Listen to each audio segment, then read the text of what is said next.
Tak ada seorang pun di bumi, yakni manusia, dan tak ada seorang pun di langit, yakni penduduk langit para malaikat, yang meratapi kematian mereka yang mati di Laut Merah. Syekh Qutb menjelaskan, mereka pergi, yakni tentera-tentera Firaun di Laut Merah, mereka mati di Laut Merah seperti lenyapnya bayang-bayang tanpa disedari tuannya. Tuan-tuan, kalau bayang-bayang anda tiba-tiba hilang sebab anda masuk di bangunan yang mana bukan lagi anda duduk di bawah cahaya matahari, ada anda rasa bersalah, alamak mana bayang saya? Oh, saya sangat bersalah, bayang saya sudah hilang. Mana ada orang rasa bersalah? Kematian Firaun adalah kematian yang orang tak rasa sensitif, tak rasa bersalah, tak rasa pun kehilangan mereka satu kehilangan yang besar. Padahal mereka sebelum ini adalah tirani di atas muka bumi yang memijak kepala manusia dengan alas kaki mereka. Mereka hilang tanpa disesali kepergian mereka. Tuan-tuan fikirlah sekejap, apakah legasi kita nak bina? Adakah legasi kita adalah langit bumi tak menangis pun bila kita mati? Kita mati, orang tak terasa pun kehilangan kita, na'udzubillah. Pemergian yang tidak pun diratapi, tuan-tuan. Kerana hidupnya pun tiada faedah kepada manusia. Alam ini membenci mereka kerana alam ini beriman pada Tuhannya. Mereka lah roh-roh yang buruk dan jahat. Ini kata Syekh Qutb. Hamka pula menambah, Firaun menganggap dirinya dan kerajaannya penting. Jika mati sekalipun, ia mengharapkan ia akan dikenang oleh bangsa lain sebagai kematian pahlawan atau kematian raja yang ditangisi rakyatnya. Tanggapan yang langsung tidak disambut oleh alam ini. Setelah Laut Merah bertaut kembali, Firaun bersama dengan bala tenteranya tenggelam. Laut tu tenang-tenang je, kata Hamka. Burung pun berkicauan mencari ikan di permukaan Laut Merah tu. Nak katanya macam tak ada apa-apa berlaku. Tak ada apa-apa berlaku. Hidup tak ada guna, mati pun tidak terasa. Surat 1440 huruf. Hijrah pula dah. 1440 huruf. Subhanallah. Dan saya akan berkongsi pada anda dalam masa yang terbatas ini 5 sebab seseorang wajar jatuh cinta dengan surah Ad-Dukhan. Dan kelima-lima sebab ini kebetulan semuanya ada kaitan dengan cerita Nabi Musa AS. Kerana anda akan dapati di dalam surah Ad-Dukhan ini, daripada awal hingga ke hujung, orang-orang yang mengkaji dengan mendalam akan mendapati tak ada cerita lain melainkan cerita Firaun berhadapan dengan Musa AS dan perangai-perangai manusia yang bernama Quraisy yang mirip dengan Firaun. Tuan-tuan, puan-puan yang dihormati dan dikasihi sekalian, saya bacakan terlebih dahulu keyword-keyword penting untuk anda catat. Kepada yang catatlah. Keyword-keyword penting 5 poin ini. Pertama sekali, masa depan. Yang kedua, peringatan terakhir. Yang ketiga, legasi. Yang keempat, kefiraunan. Dan yang kelima adalah azab. Na'udzubillah. Yang pertama, masa depan. Peringatan terakhir, legasi, kefiraunan dan azab. Yang kelima 5 poin ini ada kaitan dengan kisah Musa AS bertembung dengan Firaun yang mendapat liputan istimewa di dalam surah Ad-Dukhan ini. Tetapi ada baiknya terlebih dahulu sebelum saya huraikan 5 ini, saya jelaskan terlebih dahulu daripada mana datang nama surah ini. Tidak lain tidak bukan, ia datang daripada ayat yang ke-10. Iaitulah ayat yang menceritakan tentang satu peristiwa yang berlaku pada tahun yang ke-7 kenabian. Satu peristiwa yang dahsyat yang telah menimpa kaum kafir musyrikun di Makkah, kaum Quraisy, yang mana apa yang berlaku adalah kerana tentangan sengit yang mereka telah berikan, kebencian kepada sallallahu alaihi wasallam, Nabi berdoa kepada Allah Subhanahu wa taala agar mendatangkan kepada kaumnya peringatan, agar didatangkan kepada kaumnya kemarau yang pernah Allah datangkan kepada kaum Mesir semasa zaman Nabi Allah Yusuf AS. Semua masih ingat bagaimana 7 tahun yang kedua semasa Yusuf AS menjadi penguasa, bagaimana kemarau yang dahsyat telah datang ke seluruh Timur Tengah. Maka sallallahu alaihi wasallam dengan belas kasihan, dengan jiwa rahmat, risau dengan sifat kaumnya yang terus degil, bongkak, sombong, menentang risalah Allah Subhanahu wa taala. Maka seorang rasul adalah seorang guru. Kalau tidak boleh cara lembut, kita guna cara keras. Tetapi kedua-dua cara adalah untuk tujuan mendidik. Ya, jadi Nabi berdoa kepada Allah agar didatangkan kepada kaumnya peringatan dalam bentuk kemarau. Dan memang telah berlaku tuan-tuan, kemarau yang menyebabkan kaum Quraisy tidak nampak langit. Yang mereka nampak hanyalah, kita boleh katakan jerebu, tetapi asap yang menyebabkan mereka rasa kepanasan, mereka kebuluran dan sakit-sakit tekak di sana sini tuan-tuan. Ia benar-benar berlaku sehingga memakan masa yang lama peristiwa ini. Lalu Abu Sufyan ya, berkira-kira dengan merujuk kepada sallallahu alaihi wasallam, permasalahan ini boleh selesai. Tak macam mana Abu Sufyan selaku pemimpin, salah seorang pemimpin Quraisy, meyakini bahawasanya azab ini boleh diangkat dengan kita kembali kepada Nabi Muhammad sallallahu alaihi wasallam. Lalu dia pergi menghadap. Dia pergi menghadap Nabi. Dia tak menghadap pun berhala-berhala dia pada waktu ini. Dia yakin apa yang berlaku ini datang daripada Tuhan yang sebenar. Lalu pergilah mereka merujuk kepada Nabi sallallahu alaihi wasallam, dan ini sikap yang tak pernah berlaku. Tidak pernah berlaku sepanjang 3, 4, 5 tahun Nabi telah berdakwah sebelum ini. Lalu Abu Sufyan merayu, wahai Rasulullah, angkatlah azab ini daripada kami. Maka sekiranya ia hilang, ia tidak lagi berlaku, kami pasti beriman kepada ajaranmu. Kami akan beriman kepadamu dan Tuhanmu. Dan Allah telah memperkenankan permintaan dan doa Nabi SAW. Rasulullah akhirnya mengharapkan dengan doa ini Allah hilangkanlah azab yang telah datang kepada kaum Quraisy.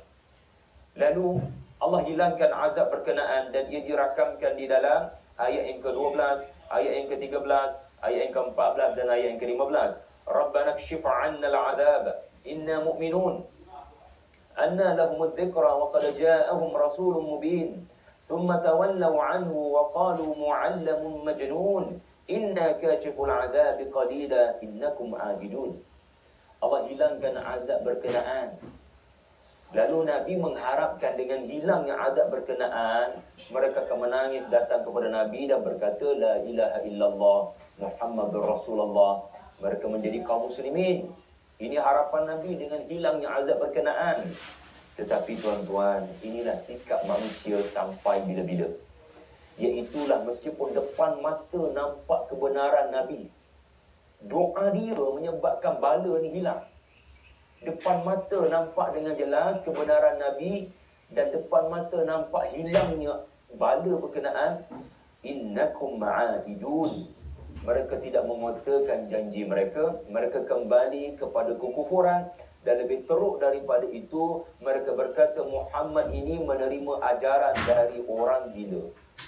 Muhammad ini menerima ajaran, dan kerana dia menerima ajaran daripada orang asing, dia telah menjadi gila, tidak waras, tidak sedar, ma'adallah, kepada sallallahu alaihi wasallam. Tuan-tuan, inilah lebih kurang latar belakang di sebalik nama surah ini. Adapun ad-dukhan yang akan berlaku di menjelang hari kiamat, Nabi SAW pernah menyebut di antara 10 tanda kiamat sudah benar-benar diambang pintunya adalah ad-dukhan. Adapun ad-dukhan yang menjadi alamatus sa'ah itu, ya, adapun ad-dukhan yang ada kaitan dengan hari kiamat itu, ya, itu tidaklah dimaksudkan di sebalik nama surah ini. Ya, nama surah ini adalah merujuk kepada peristiwa 1400 tahun yang lepas. Peristiwa yang berlaku di Makkah pada tahun ke-7 kenabian. Adapun satu lagi ad-dukhan, itu lebih dahsyat tuan-tuan. Adapun satu lagi ad-dukhan yang banyak disebut dalam hadis yang sahih, yang memang benar-benar Nabi sebut. Tetapi ad-dukhan surah ini adalah mengenai sejarah yang berlaku kepada kaum Quraisy. Manakala ad-dukhan dalam banyak hadis-hadis as-sa'ah itu merujuk kepada peristiwa yang belum berlaku. Semoga Allah melindungi kita, memberikan rahmat kepada kita, sehingga kita tidak perlu menyaksikan ad-dukhan yang mana ia bermaksud tanda-tanda besar kiamat. Inilah yang disebut oleh Syekh Dr. Fadal Hasan Abbas, salah seorang ulama tafsir. Baiklah, bagaimana saya janjikan, saya nak huraikan 5 poin yang telah saya sebutkan tadi. Pertama sekali, masa depan. Al-Quran adalah kitab Allah yang agung, yang berbicara tentang masa hadapan. Artinya apa? Masa adalah makhluk Allah. Tiada boleh makhluk melarikan diri daripada Khalik, termasuk masa hadapan. Maknanya apa?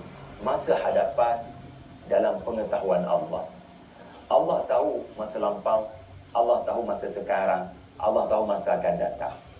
Maka bila Allah menyebut tentang sesuatu di masa hadapan, ia pasti akan berlaku. Al-Quran bukan buku ramalan.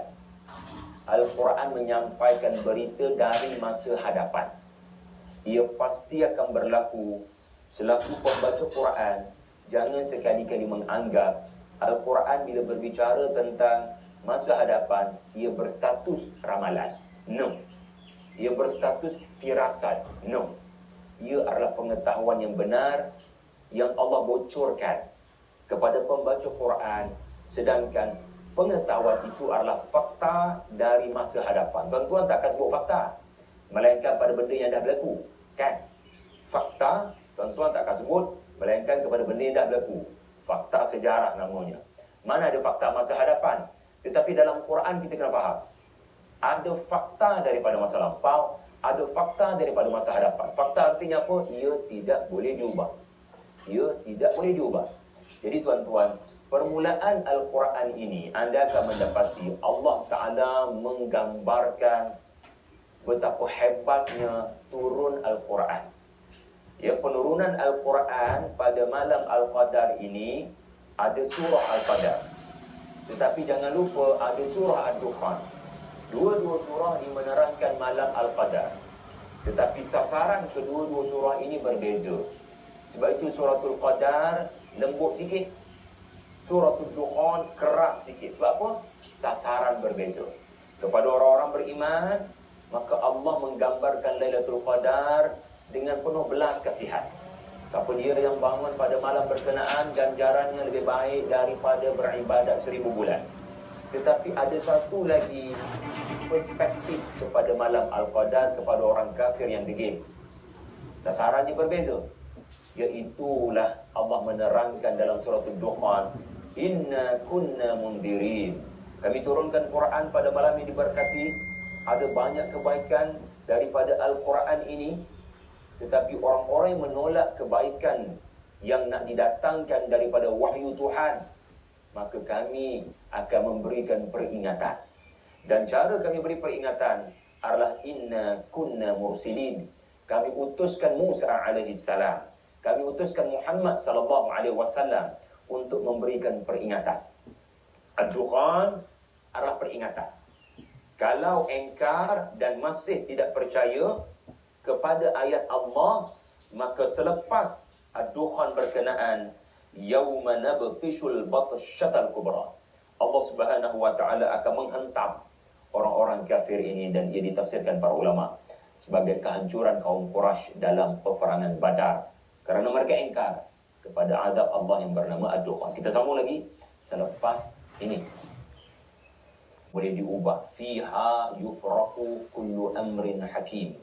Pada malam Al-Qadar, Allah Subhanahu wa taala memisahkan satu persatu daripada apa yang tertulis di Lauh Mahfuz dan dijelaskan kepada para malaikat apa akan berlaku dalam 1 tahun.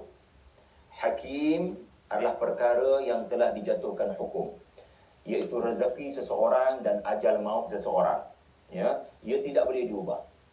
Lihat sahaja masa Nabi di Makkah, kaum Quraisy kekal menentang Nabi meskipun azab Ad-Dukhan telah diangkat.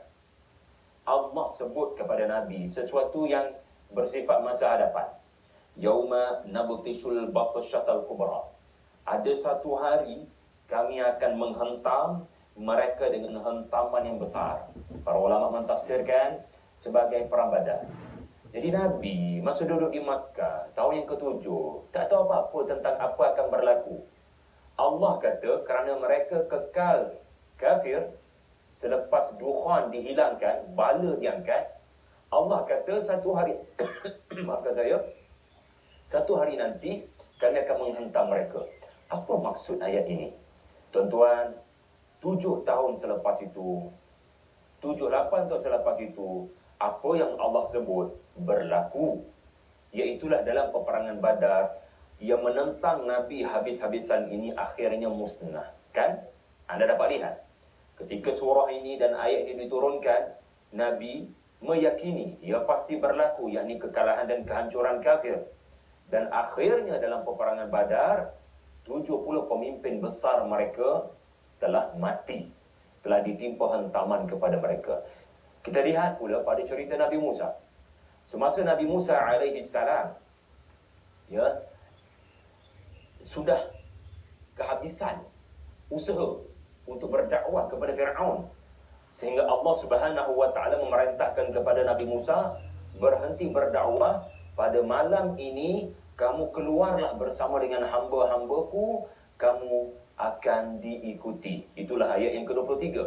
Fa'asri bi'ibadi laylan innakum muttaba'un. Allah sebut kepada Nabi Musa, berhenti berdakwah, malam ni bawa Bani Israel keluar daripada Mesir. Dan Allah sebut, kamu akan diikuti oleh Fir'aun. Ini satu pemberitahuan yang belum berlaku. Nabi akan mengeluarkan Bani Israel dengan senyap, penuh kerahsiaan. Tetapi Nabi akan sedaya upaya mengelakkan daripada Fir'aun nampak. Tapi Allah sebut lebih awal, akan ada satu tempat, dan tempat itu adalah tempat terakhir kamu kebuntuan, tak tahu nak pergi ke mana. Waktu itu akan bertembung. Maknanya kaum Fir'aun, bala tenteranya akan mengikuti kamu dan menghampiri kamu. Jadi pemberitahuan ini adalah pemberitahuan tentang masa depan. Berlaku ke tidak, tuan-tuan? Ya, memang berlaku. Akhirnya berlaku. Fir'aun nampak Bani Israel nampak Fir'aun, dan di hadapan Bani Israel adalah Laut Merah, di belakang mereka Fir'aun. Nak lari ke mana? Sama juga apabila Allah Subhanahu wa taala membelah Laut Merah, Bani Israel telah survive melalui jalan lautan berkenaan. Semua kita maklum cerita ini, dan cerita ini wajar kita kumandangkan semula pada hari Ashura ataupun hari 10 Muharram ini, kerana ia adalah hari dalam hadis di mana Nabi mendengar ungkapan daripada Yahudi, hadza yaumun salih najallahu Musa min aduwi fasama Musa. Musa berpuasa pada 10 Muharram berkenaan kerana ia adalah hari dibebaskan kaum Nabi Musa daripada Fir'aun.